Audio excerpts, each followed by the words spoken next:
However, it does not come with an AC adapter. Got to supply your own power supply.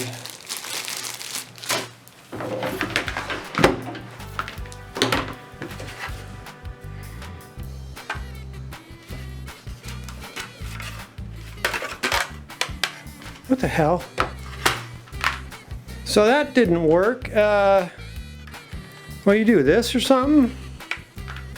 Is that what you do?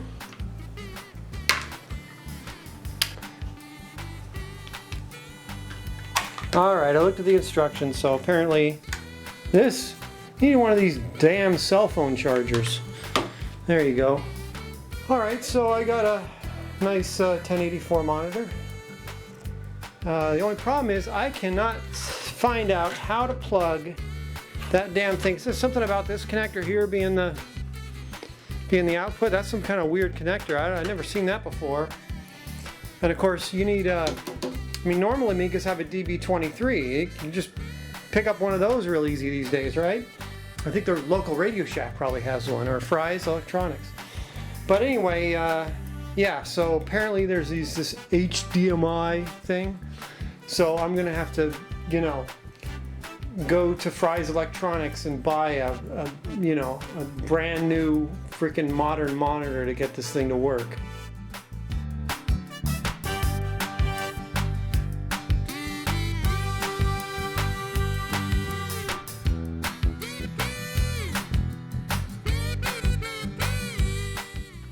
Hello friends, I ordered something, the A500 Mini. This is exactly how it came. Got it from Amazon. There's a link in the description to get your own. It was only like 140 bucks, which, I mean, remains to be seen. I think it's going to be well worth it. I mean, the thing is, I've seen it in other videos, I've seen it, detailed pictures of it online. It just looks really nice. You know, it's like a quarter-sized thing. So it's got some interesting photos on here. It's made by Retro Games, I guess. And yeah, the one thing, comes with a nice replica tank mouse, a nice CD32 style joystick, and however it does not come with an AC adapter. Well, I think actually some people say that, you know, they didn't have room for it, you know, but actually, to tell you the truth, now that I'm thinking about it, I know exactly why they don't have the adapter in there, because this is a global kit. It'll work anywhere. You just provide your own power supply for your own electrical system. Anyway, let's just see what it says here on the box and everything, because I think it's actually kind of neat. I like the graphics on it. I mean, it's definitely old school, you know, looking. So you got the contents right there. And it's pretty small, but it says keyboard non-functional, virtual keyboard feature included, and then it's got it in a different language. AC adapter not included. And then it says use of this mini home computer requires the following devices, and then it tells you that it needs a TV with an HDMI port, and the 5-volt 1 amp output AC adapter with a USB-A port. Alright, so the cord is a USB-A to USB-C or whatever it is. Please make sure to use an AC adapter that has been approved for use in your country. Yes, it's just kind of telling you right what the reason why they're doing it right there. Reading the instruction manual to ensure that it's able to supply power to the home computer. Retro Games cannot recommend any particular device. That makes sense. Yeah, and then it's in a different language. So, and attention, please read the enclosed documentation. It's got disclaimers on the bottom. It's got the HDMI standard description here. And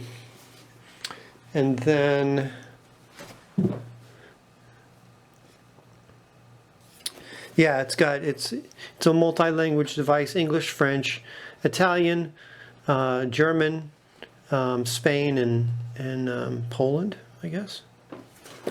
Either that or it's Pluto.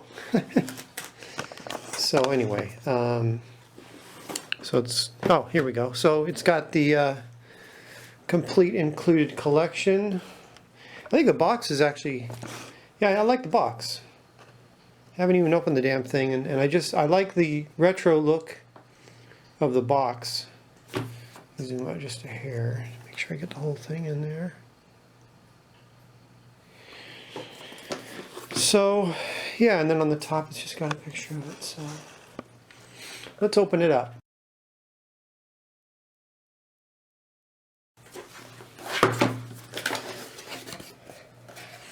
And there she goes, there she is.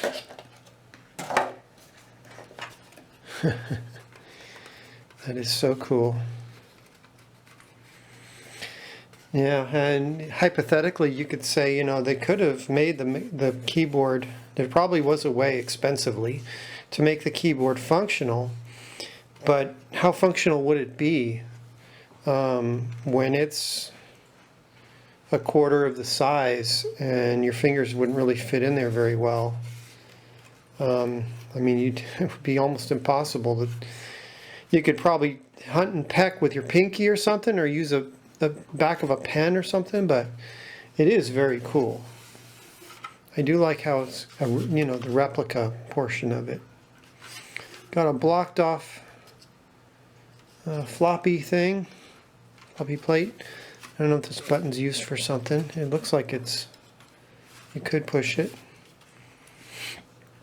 And then here's the bottom. So we got 3 USB, an HDMI, and our USB-C power. Quick guide, yep, in our multiple languages. Makes sense. We'll read that in a minute. No need for me to put the, you know, to show you all the pages in the guide. I'm fairly certain that would be a something you could actually download and find, I imagine. There's our USB-C cable in the joystick box. There's our joystick. Feels like they've added some weight to it. That's more than what the plastic and circuit board would weigh. So I think they got a couple weights in there. It has a nice solid feel. Heavy feel, whatever.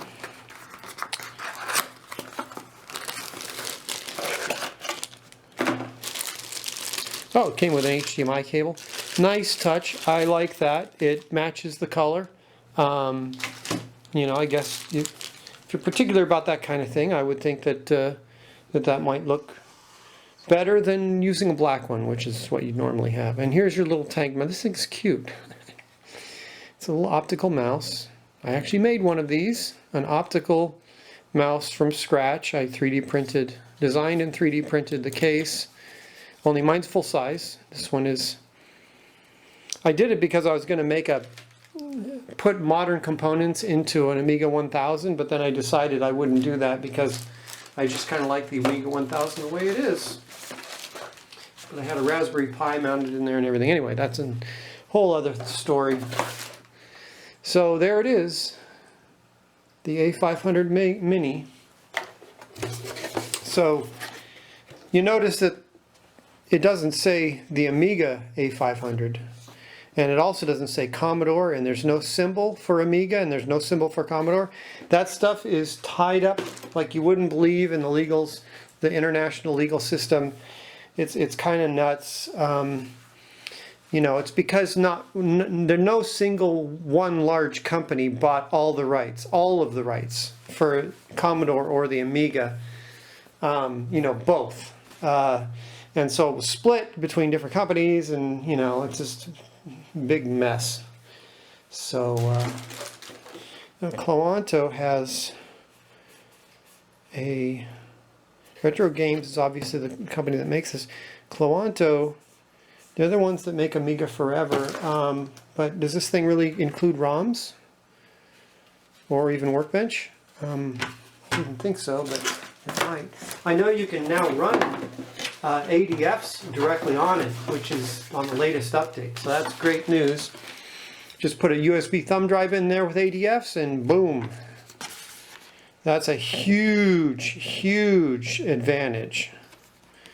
Because you would already have something like that for, say, a Gotek, right? You just take the thumb drive out of the Gotek in a real Amiga and stick it in here, and you can move your data files or just play your games or programs or whatever.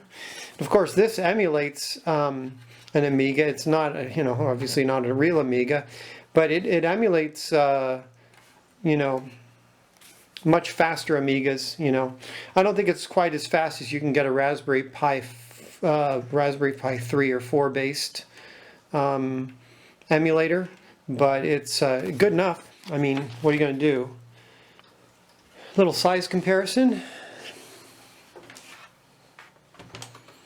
So yeah, literally, I think it's a little bit smaller than a quarter of the size, but you get the picture. Oh, I got to zoom out some. I get both of those in there, don't I? Move the camera back. So, man, this thing is cool. Is it me, or does this not look quite yellow enough? I think this is a pretty close approximation. I think I retro-brighted this case. So yeah, you can't tell unless you put it next to a real Amiga, but there's not much yellow in this, Little bit. It really doesn't look like it has enough yellow. Anyway, I don't mind it. I'm not telling you I mind it. So here's a regular Amiga tank mouse and our little, 7/8 sized USB version. Pretty cool. So I actually have a full-size one of these that's USB that I could use with it. Some people say, oh, big tank mouse, this one's even better. Well, these people aren't paying me to give a review. I've already slightly criticized the color of the case, and for me, I have big hands, I guess.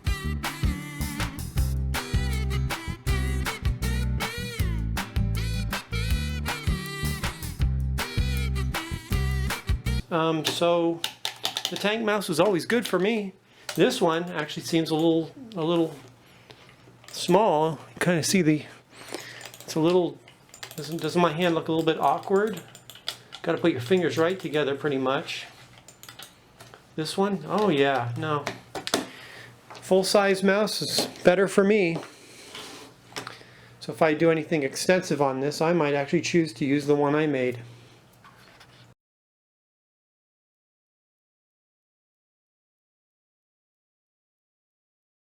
If you've noticed, there is no audio output, so the audio is over HDMI. That combined with the fact that it doesn't come with an operating system, like Workbench or something like that, or ROMs, and the fact that it's so small that the keyboard's not, you can't really design a good keyboard for it. It really makes it so that it's more like one of those mini versions of those old consoles that have come out. In other words, I consider this to be a console rather than an Amiga. I think that's probably the best way to classify this thing. It comes with some pre-bundled games. It lets you add more with a thumb drive. And operating system, Amiga Workbench operating system compatibility is an afterthought. I understand that it's a newer version is out now. The newer firmware version for this is out now, enabling better use of those old Workbench versions. But yeah, this is really, it's not a computer as much as it is a console for playing games. And as such, because it does audio over HDMI, you either get one of those HDMI audio breakout boxes, or frankly what this is designed to do is to hook to a television. So that would be another reason why you would classify this as a console. Anyway, let's hook this up to my television and let's take a look. Okay, so this is the first screen that comes up. It's asking for a language. Noteworthy is that either my mouse isn't working, which we'll determine in a minute, or you can't use the mouse to navigate this part of the menu. So we're going to use the joystick, which does seem to work. Similar to some controllers, I forget if it's the CD32 that has this, but it has A, B, X, and Y. So God knows which one I need to hit. Oh, it does say A for select, so okay, good. Alright, B is next. Can my TV do POW? Well, let's try it. Ooh, it lets you do a television test. Cool. X.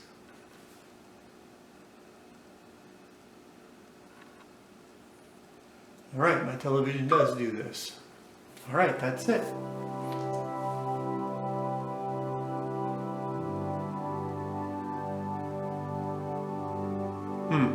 Missed opportunity to include some classic Amiga music, or at least some original 8-bit style music. Instead we have music that would be on a console. So Alien Breed 3D, Alien Breed, Another World, that was one of my favorite. Although that's the sequel, right, to another game, Out of This World, right? So is that here too? Because this is in alphabetical order, so we'll see. Arcade Pool, All-Terrain Racing, Battle Chess, Cadaver, California Games, The Chaos Engine, Dragon's Breath, F-16, Kickoff 2, Lost Patrol, Paradroid 90, Pinball Dreams, Project X, Quack, The Sentinel. Sounds like my sprinklers just went off. Simon the Sorcerer, Speedball 2, Stunt Car Racer, Supercars 2, Titus the Fox, Worms, the Director's Cut. Gotta have that one. Okay, well, it looks like we've looped around. So we have Another World, but we don't have Out of This World. Okay, you know, I don't blame them for only including this amount of games.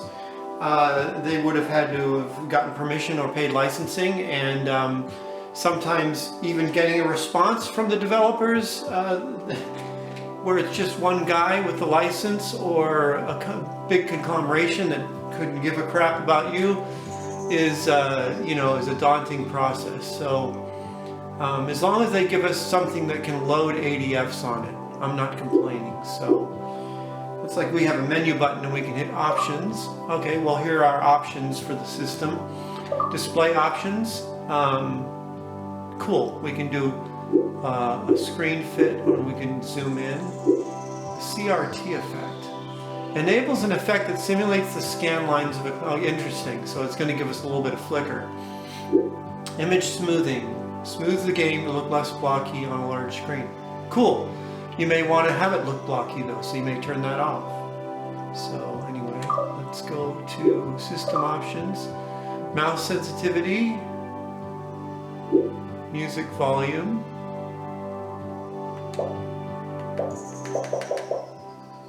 That's good.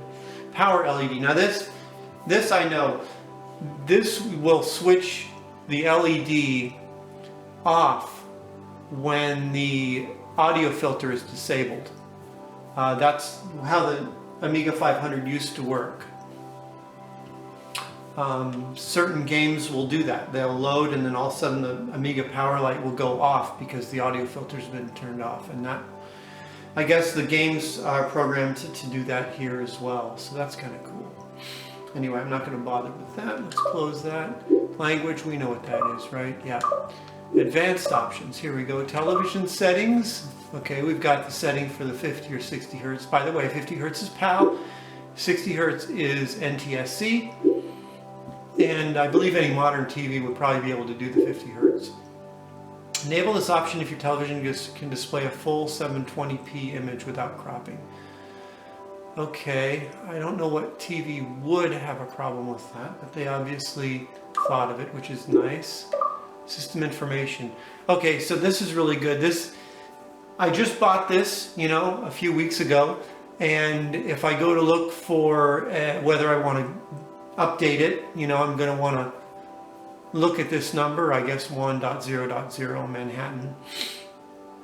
I wonder if Manhattan is some version of Linux that's running on this. Anyway, legal notice is interesting. Okay. Right. Okay, cool. That makes sense. It's giving the credits for... Yeah. Oh, and yes, when you do put a game in here, basically WHD load is, which is right here, that's a really good thing to use to get any game to run on any Amiga. Is basically what the point of that was. Basically, people would have a faster Amiga, or they'd upgrade their slow one to be faster. And I mean, you can always, using WHD load, you can always run a game for an older, slower Amiga on a newer, faster one, regardless of whether you have an accelerator or newer ROMs, newer Workbench, whatever. So here's the credits to the makers of A500 also. Yeah, Team 17. A lot of the games are Team 17. Anyway, so factory reset. Okay, we know what that does. All right. So shut down device. Okay, we don't need that. Favorite. So I can select certain ones to be favorite, and we can sort by a different thing. Okay, help. Click up help. Okay, that's cool. Virtual keyboard. You hit the menu button. Not now. You can't. So the menu will bring up a virtual keyboard where obviously you can use the well, let's see if the mouse works now. Nope. The mouse is still not active. So Worms is going to be a game that can use the mouse. Let's go ahead and start that as an example. I might turn this volume down a little bit.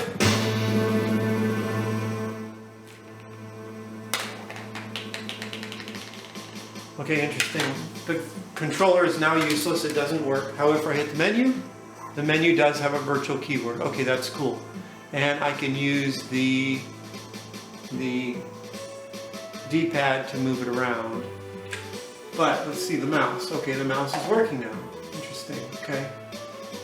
So that's really all I wanted to see. Are you sure?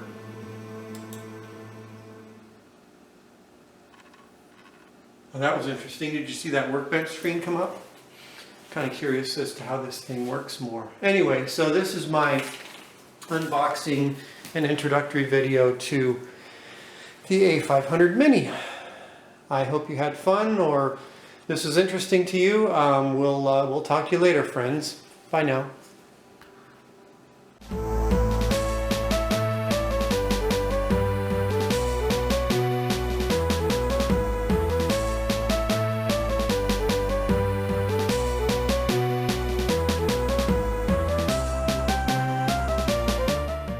Did you know that the fries aren't around anymore? They went out of business or something. I don't know. Jeez. I also looked around for a Radio Shack and couldn't find one of those either.